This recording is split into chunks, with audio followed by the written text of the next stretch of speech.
अथ पातञ्जलयोगसूत्रपाठः योगदर्शनम् प्रथमः समाधिपादः अथ योगानुशासनम् योगश्चित्तवृत्तिनिरोधः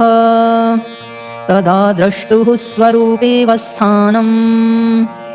वृत्तिसारूप्यमितरत्र वृत्तयः पञ्चतयः क्लिष्टाः प्रमाणविपर्ययविकल्पनिद्रास्मृतयः प्रत्यक्षानुमानागमाः प्रमाणानि विपर्ययो मिथ्याज्ञानमतदरूपप्रतिष्ठम् शब्दज्ञानानुपातिवस्तुशून्यो विकल्पः अभावप्रत्ययालम्बना वृत्तिर्निद्रा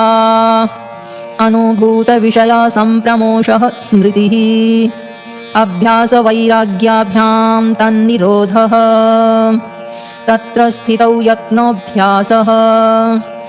स तु दीर्घकालनैरन्तर्यः सत्कारासेवितो दृढभूमिः दृष्टानुश्रविकविषयवितृष्णस्य वशीकारसंज्ञा वैराग्यम् तत्परं पुरुषख्यातिर्गुणवैतृष्ण्यम् वितर्कविचारानन्दास्मितारूपानुगमात् सम्प्रज्ञातः विरामप्रत्ययाभ्यासपूर्वः संसारशेषोऽन्यः भवप्रत्ययो विदेहप्रकृतिलयानाम् श्रद्धा वीर्यस्मृतिः समाधिप्रज्ञापूर्वक इतरेषाम् तीव्रसंवेगानामासन्नः मृदुमध्याधिमात्रत्वात् ततोऽपि विशेषः ईश्वरप्रणिधानाद्वा क्लेशकर्मविपाकाशयैरपरामृष्टः पुरुषविशेष ईश्वरः तत्र निरतिशयं सर्वज्ञबीजम्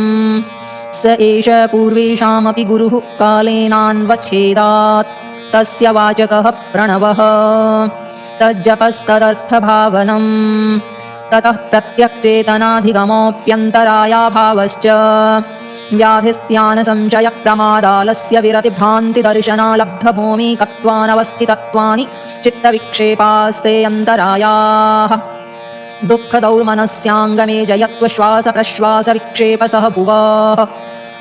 तत्प्रतिषेधार्थमेकतत्त्वाभ्यासः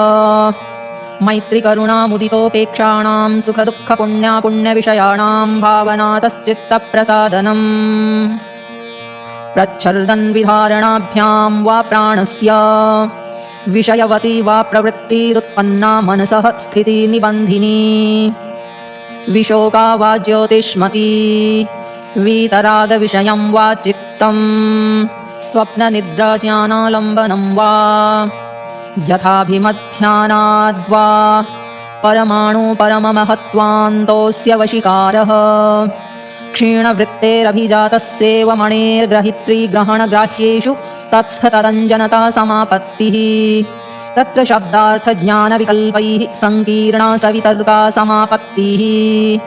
स्मृतिपरिशुद्धौ स्वरूपशून्येवार्थमात्रनिरभासा निर्वितर्का